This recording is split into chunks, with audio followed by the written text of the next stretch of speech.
जय हिंद दोस्तों, मैं जयप्रकाश आप सभी को स्वागत करता हूं आपके अपने चैनल जेपी स्टडी सेंटर में। दोस्तों, आज हम लोग पढ़ेंगे क्लास 10th तथा क्लास 8 के नन हिंदी।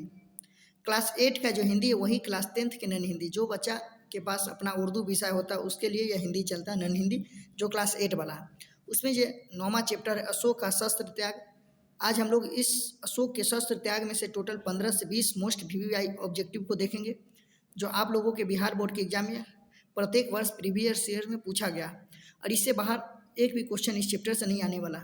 आप लोग वीडियो को पूरा देखिएगा, साथ ही साथ लास्ट में कमेंट करके बताइए कि आप लोग को क्वेश्चन कैसा लगा, वीडियो कैसा लगा, कमेंट करके बताइए। चलिए हम लोग देखते हैं। पहला क्वेश्चन है, अशोक ने किस युद्ध में शस्त्र त्याग दिया था? ऑप्शन ए पानीपत के युद्ध में, ऑप्शन बी हल्दी घाटी युद्ध में, ऑप्शन सी कलिंग युद्ध में, ऑप्शन डी बक्सर के युद्ध में। तो पानीपत के युद्ध ये है नहीं, हल्दी घाटी युद्ध ये भी नहीं है, बक्सर के युद्ध भी नहीं हुआ है। तो आपका आंसर क्या हो जाए? ऑप्शन नंबर सी कलिंग युद्ध में अशोक ने शस्त्र त्याग दिए थे। कलिंग के जो राजा थे उनका नाम था खारवेल। आपके बुक में उनका उल्लेख नहीं है। उनकी एक बेटी था पद्मा, जिन्होंने अशोक से अपने पिता के बदला लेने के लिए वो युद्ध में आ गई थी। चलिए दूसरा प्रश्न हम लोग देखते हैं। दूसरा प्रश्न है, पद्मा ने अशोक पवार, ये गलत है, यहाँ पर अशोक पर होगा, अशोक पर वार नहीं किया क्यों?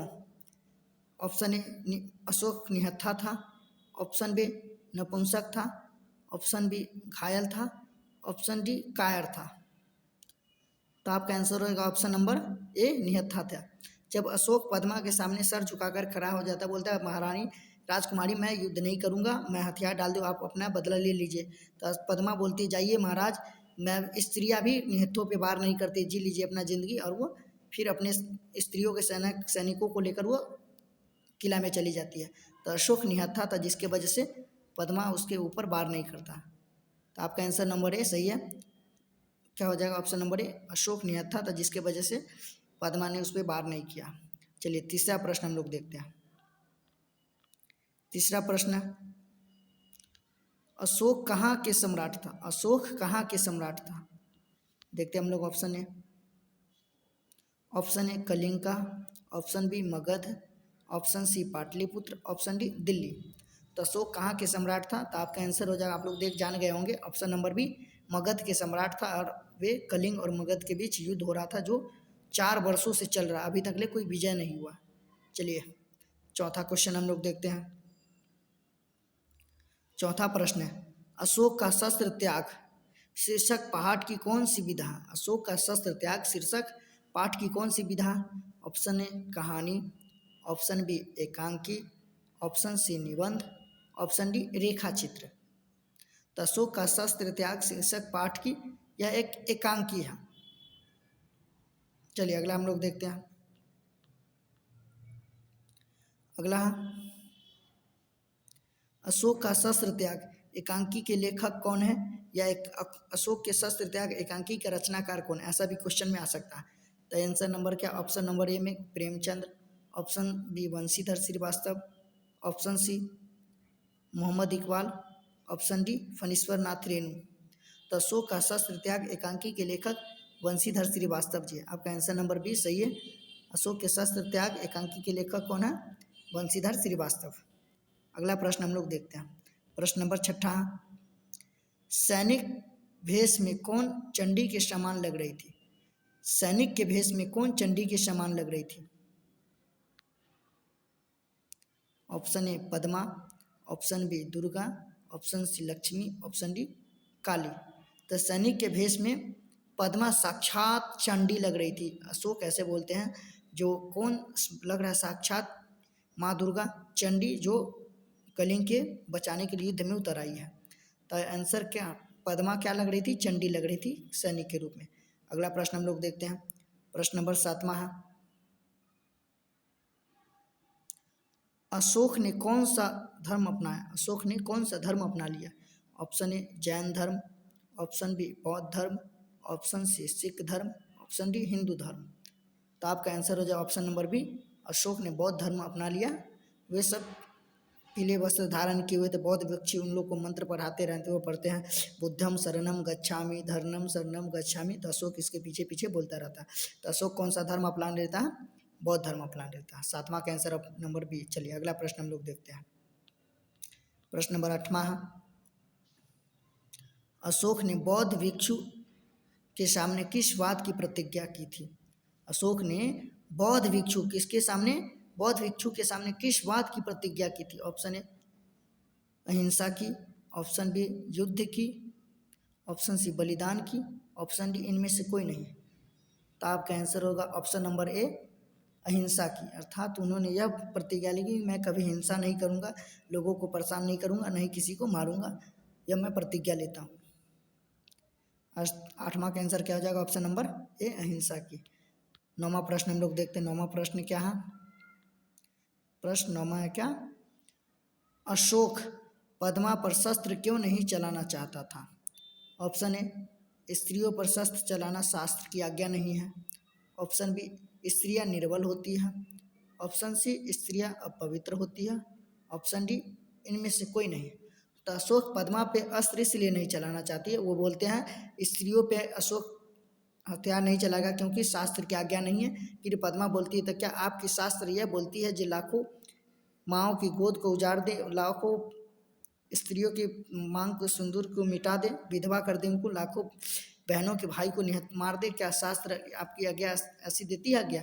तो ऐसे शास्त्र को आप लोग जला दीजिए। जैसे आप लोग बाहुबली में देखे होंगे, देवसेना बोलती है शिवकामिनी को जैसे न्याय शास्त्र को आप लोग गंगा में दहा दीजिए, ठीक उसी प्रकार पद्मा भी बोलती है अशोक को जैसे न्याय शास्त्र को ऐसे शास्त्र को आप लोग भी जला दीजिए जो लाखों लोगों को मारने की आपको आज्ञा देती है। चलिए आपका आंसर क्या हो जाएगा? अशोक ने पद्मा पर अस्त्र क्यों नहीं चलाना चाहता था? उसका यही था स्त्रियों पर शस्त्र चलाना शास्त्र की आज्ञा नहीं था, अशोक ये बोलता। अगला प्रश्न क्या है? हम लोग अगला प्रश्न देखते हैं। प्रश्न नंबर 10वां है, पद्मा युद्ध क्यों करना चाहती थी? पद्मा थी जो कलिंग महाराज की पुत्री, वो युद्ध क्यों करना चाहती थी? ऑप्शन ए पिता की मृत्यु का बदला लेने के लिए, ऑप्शन बी देश की रक्षा के लिए, ऑप्शन सी अशोक का मान बढ़ाने के लिए, ऑप्शन डी इनमें से कोई नहीं। तो पद्मा युद्ध इसलिए करना चाहती थी क्योंकि वो अपने पिता की मृत्यु का बदला लेना चाहती थी। आपका आंसर क्या हो जाए? ऑप्शन नंबर ए पिता की मृत्यु के बदला लेने के लिए। जब वो युद्ध में आती है तो अपने बोलती कहाँ गया वो हत्यारा अशोक, मैं उससे युद्ध करने आई हूँ और मैं अपने पिता के बदला लेने आई हूँ। हत्यारा अशोक कहाँ? तो आपका आंसर क्या हो जाए? ऑप्शन नंबर ए पिता की मृत्यु का बदला लेने के लिए पद्मा युद्ध करना चाहती है। अगला क्वेश्चन हम लोग देखते हैं। क्वेश्चन नंबर 11 है, कलिंग महाराज की कन्या कौन थी? कलिंग महाराज की कन्या कौन थी? Option A Lakshmi, option B Savitri, option C Padma, option D Nandini. तो कलिंग महाराज की जो कन्या थी, पुत्री थी, राजकुमारी थी, वो पद्मा थी। 11 का आंसर क्या हो जाएगा? Answer number C Padma. अगला प्रश्न हम लोग देखते हैं। प्रश्न नंबर 12 है, कलिंग का युद्ध कितने वर्षों तक चला था? ऑप्शन ए 5 वर्ष, ऑप्शन बी 4 वर्ष, ऑप्शन सी 3 वर्ष, ऑप्शन डी 2 वर्ष। तो कलिंग और मगध के बीच जो युद्ध चल रहा था वो 4 वर्षों तक चलता। कितने वर्षों तक चल रहा था? वो 4 वर्ष। आपका आंसर क्या हो जाएगा? ऑप्शन नंबर बी 4 वर्ष तक। कलिंग और मगध के बीच जो युद्ध चला कितने वर्षों तक? 4 वर्षों तक। चलिए अगला प्रश्न हम लोग देखते हैं। प्रश्न नंबर 13 है, सैनिकों को तलवार फेंकने का आदेश किसने दिया? सैनिकों को तलवार फेंकने का आदेश किसने दिया? ऑप्शन ए पद्मा ने, ऑप्शन बी रानी लक्ष्मीबाई ने, ऑप्शन सी अशोक ने, ऑप्शन डी सेनापति ने। तो सैनिकों को तलवार फेंकने का आदेश देता है अशोक, क्योंकि वो स्त्रियों की फौज से लड़ना नहीं चाहते थे और स्त्रियों में अस्त्र चलाने का आज्ञा उनके शास्त्र नहीं देता। तो आंसर नंबर क्या हो जाएगा? सी अशोक ने सैनिकों से यह आदेश दिया जो आप लोग भी तलवार फेंक दीजिए, वो स्वयं तलवार फेंक दीजिए। अगला क्वेश्चन हम लोग देखते हैं। प्रश्न नंबर 14 है,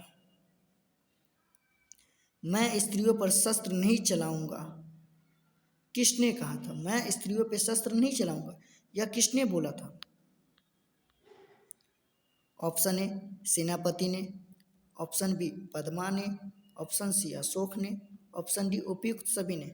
तो मैं स्त्रियों पे शस्त्र नहीं चलाऊंगा, अस्त्र नहीं उठाऊंगा, यह बोले हुआ था, अशोक ने बोले हुआ था। अगला प्रश्न हम लोग देखते हैं, प्रश्न नंबर 15। प्रश्न नंबर 15 है, बुद्धम बुद्धम शरणम गच्छामि किसने बोला था? बुद्धम शरणम गच्छामि किसने बोला था? ऑप्शन ए बौद्ध भिक्षु ने, ऑप्शन बी अशोक ने, ऑप्शन सी ए और बी दोनों ने, ऑप्शन डी दोनों में से कोई नहीं।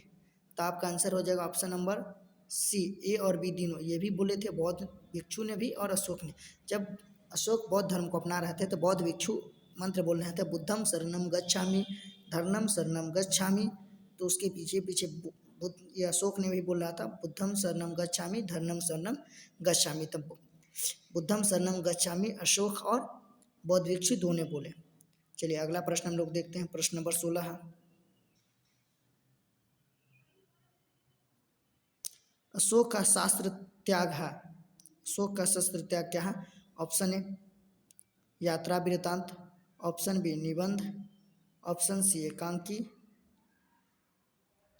ऑप्शन डी ललित निबंध, ऑप्शन डी ललित निबंध। तो अशोक का शस्त्र त्याग यह एक एकांकी। आपका आंसर क्या हो जाएगा? एकांकी, जिसके लेखक वंशीधर श्रीवास्तव जी हैं।